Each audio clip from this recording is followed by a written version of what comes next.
Sahabat-sahabat anak-anak, bertemu kembali dengan Ibu Isti Indartanti. Pelajaran sekolah sahabat kita berjudul Dinamika Keluarga. Ayat hafalan Lukas pasal 2 ayat 52. Dan Yesus makin bertambah besar dan bertambah hikmatnya dan besarnya, dan makin dikasihi oleh Allah dan manusia. Poin penting pelajaran kita menghormati Allah ketika kita menaatinya. Perhatikan dengan seksama sebuah perabot di rumah Anda.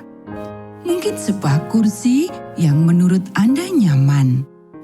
Perhatikan bagaimana bagian-bagian yang berbeda itu saling menyatu. Apa yang harus diketahui oleh pembuat perabot ini? Menurut Anda, alat-alat apa yang digunakan oleh tukang kayu itu? Sekarang bayangkan Yesus berada di dalam mebel tukang kayu dan belajar bagaimana menjadi tukang kayu yang terbaik. Aroma kayu hijau seperti pohon cemara adalah sambutan pertama yang diterima pelanggan di bengkel tukang kayu lokal. Tukang kayu itu berdiri di sudut belakang dengan sepotong pensil di belakang telinganya. Dia mengukur dengan hati-hati sebelum dengan terampil memasang bagian atas meja ke kaki-kakinya, menancapkan pasak kayu ke dalam lubang untuk menyatukannya. Dengan bersiul pelan, pria itu tersenyum dan berdiri untuk mengagumi hasil karyanya. Butiran yang halus dan serasi, sudut-sudutnya bertemu dengan tepat, semua kaki-kakinya seimbang. Sementara itu, putra bungsunya bergegas maju dengan senyumnya sendiri untuk menyambut seorang pelanggan. Selalu seperti itu di toko ini. Pemiliknya adalah seorang pria jujur yang mengerjakan segala sesuatunya dengan penuh perhatian, seperti yang ia lakukan untuk dirinya sendiri. Jika Anda meminta kayu cedar, Anda akan mendapatkan kayu cedar, bukan kayu lain yang lebih murah yang ditemukan oleh tukang kayu, sehingga dia bisa mendapat untung dari kecerobohan Anda. Bayangkan Yesus sebagai seorang pemuda yang bangun pagi. Hal pertama yang dia lakukan ketika bangun adalah berbicara kepada Bapa Surgawinya. Dalam doa, dia meminta kekuatan untuk menghadapi tantangan-tantangan di hari yang baru. Ketika Yesus tiba di bengkel pertukangan milik Yusuf, dia menyiapkan peralatan untuk hari itu. Mungkin dia telah memilih kayu yang akan mereka gunakan. Mungkin dia berbicara dengan beberapa pelanggan pertama yang sedang mengantri di depan toko.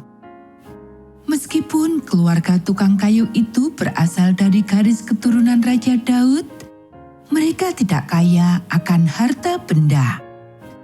Namun, apa yang orang tua Yesus persembahkan kepada anak mereka jauh lebih besar nilainya daripada yang dapat dibeli dengan perak dan emas. Orang tua ini melakukan segala yang mereka bisa untuk memperkenalkan Yesus kepada harta rohani yang bernilai kekal. Yusuf dan Maria tidak mengirim Yesus ke sekolah para nabi. Sebaliknya, mereka memberikan kepada anak mereka pendidikan yang berpusat pada kehendak Allah bagi kehidupannya. Dengan demikian, Yesus menjadi pribadi yang berintegritas, yang karakternya menyenangkan hati Allah dan semua orang yang mengenalnya. Pikiran Yesus sangat mudah menerima, menyerap semua yang diajarkan oleh ibunya. Yesus dengan setia pergi ke rumah ibadat bersama orang tuanya setiap hari Sabat. Kemudian selama sepekan, dia berkesempatan untuk berdiskusi dengan orang tuanya tentang kisah-kisah penciptaan, Nuh dan air bah, Musa dan malaikat Paskah, Abraham dan Ishak, dan banyak kisah-kisah lain yang menarik tentang orang-orang beriman. Anak itu mengajukan pertanyaan-pertanyaan yang menggugah pikiran yang tidak selalu dapat dijawab oleh ibunya. Maria menjawabnya sesuai dengan pemahamannya akan kitab suci. Hari besar akan tiba ketika Yesus berusia 12 tahun. Kemudian keluarga itu akan pergi ke bait suci di Yerusalem dan Yesus dapat mengajukan pertanyaan-pertanyaan sulit kepada para guru agama di sana. Maria menyimpan dalam hatinya kenangan akan peristiwa-peristiwa yang terjadi sebelum dan sesudah kelahiran putranya yang penuh keajaiban.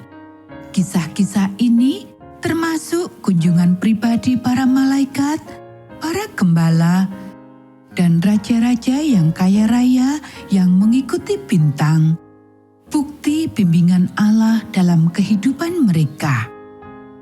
Ibu Yesus memberitahukan kepadanya tentang asal-usul keilahiannya seperti yang diberitahukan oleh malaikat Gabriel. Ketika dia membaca nubuatan-nubuatan dalam kitab suci tentang kedatangan Mesias, Yesus pasti memberikan perhatian khusus, memikirkan bagaimana dia sendiri adalah penggenapan dari nubuatan-nubuatan tersebut. Dengan hati-hati, ibu yang lembut ini melakukan yang terbaik untuk membesarkan anak Allah. Diam-diam ia menyimpan pengetahuan bahwa dia adalah Mesias yang dinanti-nantikan oleh semua orang, Raja di atas segala raja dan Tuhan di atas segala tuan. Tetapi kebenaran ini disimpan oleh keluarga Yesus sampai waktu yang tepat. Tuhan akan memilih waktu dan cara untuk menanamkan kebenaran yang agung ini ke dalam hati mereka. Hingga saat itu, cara terbaik bagi anak Allah untuk belajar menjadi seorang raja yang baik adalah hidup seperti orang-orang biasa, sehingga ia dapat memahami tantangan yang dihadapi setiap orang. Yesus sebagai seorang anak menghormati Tuhan dan memiliki hubungan yang kuat dengan Bapa surgawinya. Ia adalah anak yang taat kepada orang tuanya, murid yang baik, dan anak muda yang baik hati kepada semua orang yang ia temui. Dia tidak hanya memiliki teman-teman seusianya, tetapi bahkan orang-orang dewasa di kota itu pun mengasihinya. Dapatkah kamu menebak mengapa? Karena ia menghormati semua orang. Ia memperlakukan orang lain sebagaimana ia ingin diperlakukan. Seperti Bapaknya di dunia ini memperlakukan para pelanggannya di toko kayu.